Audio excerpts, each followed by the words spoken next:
বাড়ির সামনে জ্বলন্ত দেহ, অগ্নিদগ্ধ হয়ে মৃত্যু অশীতিপর বৃদ্ধার। সম্পত্তির লোভে খুন না অবসাদে আত্মহত্যা। মহেশতলার শিহরণ জাগানো ঘটনার রহস্যের জট ছাড়াতে মরিয়া পুলিশ। এদিকে রাতের আঁধারে পুকুর ভরাট। খবর পেয়ে অবৈধ কাজ রুখলেন পঞ্চায়েত সমিতির সভাপতি, তলব পুকুরের মালিককেও। অন্যদিকে অভিষেকের নির্দেশে ড্যামেজ কন্ট্রোলে নামল তৃণমূল।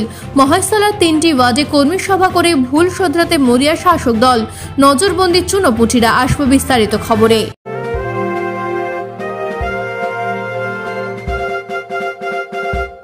রামকৃষ্ণ বজবজ বিভাগীয় বস্ত্র বিপণী, বজবজ কলেজের সামনে। বৃহত্তর বজবজে পরিবার সহ বসে খাবার মতো একমাত্র শীততাপ রেস্টুরেন্ট কলাপাতা। দেশি বিদেশি খাবারের জন্য অবশ্যই আসুন কলাপাতা। হোম ডেলিভারি ব্যবস্থা। মহেশতলার 31 নম্বর ওয়ার্ডের নুঙ্গি শানিপাড়ার ঘটনা। সকালবেলা বাড়ির বাইরে এক বৃদ্ধাকে জ্বলন্ত অবস্থায় দেখতে পেয়ে আঁতকে উঠলেন প্রতিবেশীরা। পরিবারের লোকজন তড়িঘড়ি জল দিয়ে আগুন নেভানোর পর মহেশতলা পৌর হাসপাতালে নিয়ে যাওয়া হলে চিকিৎসকরা মৃত বলে ঘোষণা করেন ওই বৃদ্ধাকে। প্রায় 80 ছুঁই মৃত বৃদ্ধার নাম শিলা সেন। খবর পেয়ে মহেশতলা থানার পুলিশ পৌর হাসপাতালে পৌঁছে দেহ উদ্ধার করে বেহালার বিদ্যাসাগর হাসপাতালে পাঠায়। পাশাপাশি ঘটনাস্থলে গিয়ে ওই জায়গাটাও ঘিরে দেওয়া হয়। যদিও ঠিক তার আগেই ঘটনাস্থল জল দিয়ে ধুয়ে ফেলেন পরিবারের লোকজন। তবে কি কারণে মৃত্যু হলো এই বৃদ্ধার? নিছকই আত্মহত্যা নাকি অন্য কোনো রহস্য? তদন্তে মহেশতলা থানার পুলিশ। 5:30টার সময় আমি ঘুম থেকে উঠে দেখছি উনি এরকম জ্বলছে। থেকে জল দিয়েছি। ওই যে চৌবাচ্চা, সামনে চৌবাচ্চা আছে দেখুন, ওই চৌবাচ্চা যখন আমি দেখি জ্বলছে তখন আমি জল দিয়ে দিয়েছি। 5:30 হ্যাঁ ওই রকম হবে। সব লিখে দিয়ে দিয়েছে।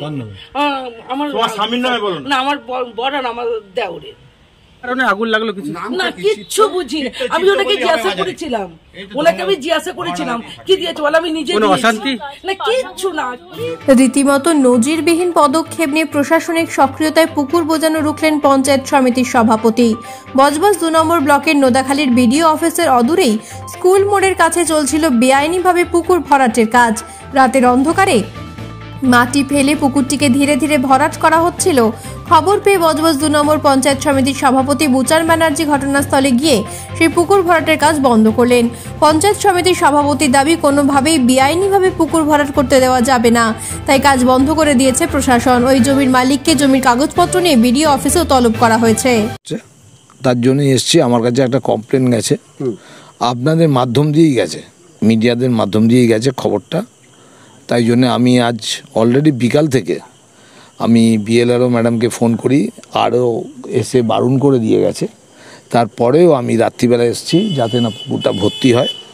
তার জন্য ওনাকে আমার এইখানে যিনি অনার আর কি, ওনাকে বললাম আপনি যে ভর্তি করছেন কিসের বিশেষে করছেন? বলছে শালি জমি তো বললে হবে না, কনভার্সন করতে হবে। কনভার্সন করে পুকুর একটা যেহেতু আছে, যদি শালি জমি হয় ভর্তি করতে পারে, কিন্তু যদি পুকুর থাকে শালি জমি থাকলেও সেটা ভর্তি করতে পারে না। এটা হচ্ছে আইনের নিয়ম। উনি আমাকে বললেন, আমি লিখিতভাবে দিয়েছি, লিখিতভাবে আমি কনভার্সন করার জন্য আমি বিএলআরওকে জানিয়েছি। কিন্তু বিএলআরওকে জানালে তো হয় না, বিএলআরওকে জানিয়েছে কনভার্সন পাক, তারপরে ভর্তি করুক, ঠিক আছে। জল রয়েছে একদম জলাশয় পুকুর, সেটাকে ভর্তি করছে, এটা বেআইনি করছে। প্রায় 3 থেকে 4 কাটা হবে বেআইনি কোনোভাবে। আমি পঞ্চায়েত সমিতির সভাপতি হিসেবে এসেছি। আমি পঞ্চায়েত সমিতির সভাপতির সিটটাকে ভাবি সরকারি সিট। তৃণমূল কংগ্রেস যদি অন্যায় করে, সিপিএম যদি অন্যায় করে, যে কোনো দলের লোক যদি অন্যায় করে তার বিরুদ্ধে কথা বলতে পারি। তার সাথে সাথে প্রত্যেক বর্ণের ধর্মের লোক যদি অন্যায় করে তার কথা বলতে পারি। কিন্তু আমার কাছে কে তৃণমূল, কে কংগ্রেস, কে বিজেপি বড় কথা না। যদি অন্যায় করে আমার ওই চেয়ারে বসে আমি অন্যায়টা বলবো। এর আদর্শ হচ্ছে মমতা বন্দ্যোপাধ্যায়, অভিষেক ব্যানার্জি। হচ্ছে যে আমি দাদা আপনার সঙ্গে যোগাযোগ করবো। আমার সঙ্গে যোগাযোগ করে লাভ নেই, যোগাযোগটা পরে করবেন। আগে পারমিশনটা নিয়ে, কাগজপত্র নিয়ে সোমবার যাবেন, তারপরে দেখবো যদি কনভার্সন করে আপনার যদি তাকে যেটা ভর্তি করার তারপরে করবেন। আগে কনভার্সনের রিপোর্টটা আমাকে দেখান। এখনো দেখাতে পারেনি? দেখাতে পারি, কোনো কাগজ নেই। তাহলে কি আপাতত আপনি কাজ বন্ধ করে? আপাতত কাজ বন্ধ করে দিয়েছি, আমি পুলিশকে দিয়ে কাজ বন্ধ। অভিষেক বন্দ্যোপাধ্যায়ের নির্দেশের পর আর কাল বিলম্ব না করে দলের ফাঁক ফোকর বুঝিয়ে ড্যামেজ কন্ট্রোলে নামল তৃণমূল। গতকাল মহেশতলার 33, 34 ও 35 নম্বর ওয়ার্ডের কর্মী সভার আয়োজন করলেন সংশ্লিষ্ট ওয়ার্ডের পুর প্রতিনিধিরা।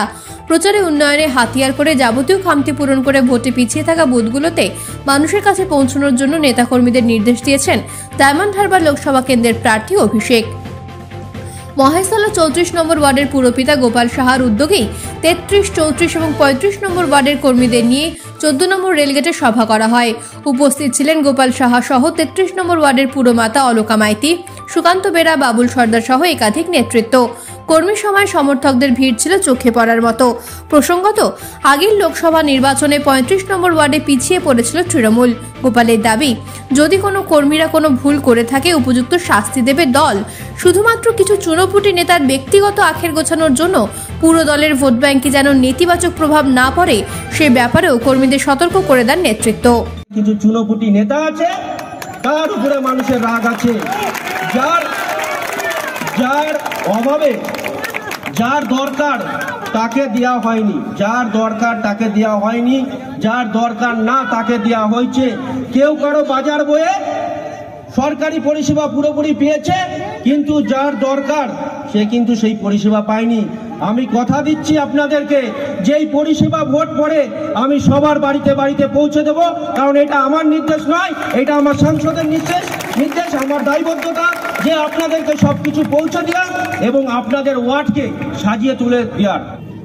আজকে আমরা কিন্তু এই ওয়ার্ডটা হেরে গেছি।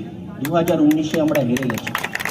2021-এ আমরা যেমন ফলাফল করার দরকার ছিল সেই ফলাফল করতে পারিনি। আপনারা বলুন তো, এখানে তো অনেক সবাই বসে আছে, যে 34 বছরে বাম সরকার কি এমন করেছিল।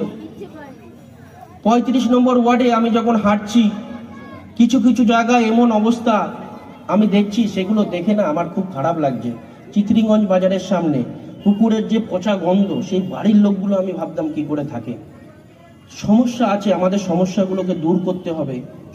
আপনারা যদি পাশে থাকেন, আমি যে যে জায়গায় যাব, যে যে কথা দেবো, আমার সাংসদ কিন্তু সেগুলো পূর্ণ করবে। আমার সাংসদ কথা দিয়েছেন, কারণ আমার সাংসদ কথা দিলে কথা রাখে। তার জন্য সাধারণ মানুষ তাকে খুব ভালোবাসে, এবং আমি যখন যেটা করতে পারি সেটাই কথা দিই। আমি কথা দিচ্ছি, আপনাদের যেগুলো সমস্যা আছে আমি আমার দ্বারা যতটা সম্ভব হবে, আমার সাংসদের দ্বারা যতটা সম্ভব হবে, আমরা সেই কাজগুলো সম্পূর্ণ করব। আপনাদের কাছে আমার অনুরোধ যে আমাদের কর্মীদের কোনো রাগ আপনারা আমাদের সাংসদের উপরে দেখাবেন না, কারণ আপনারা আগে কেউ ছিল না, এখন আমি আছি, আমার সাথে এতগুলো কাউন্সিলর আছে। যদি কোনো রকম আমাদের কোনো কর্মীরা কোনো রকম ভুল কাজ করে থাকে আমাদের বলুন, তাকে আমরা উপযুক্ত শাস্তি দেব। নেপথ্য ভাষ্যের ডোনা জানার সঙ্গে মহেশতলা ও নোদাখালী থেকে ঋত্বিকা দাসের রিপোর্ট, বার্তা এখন।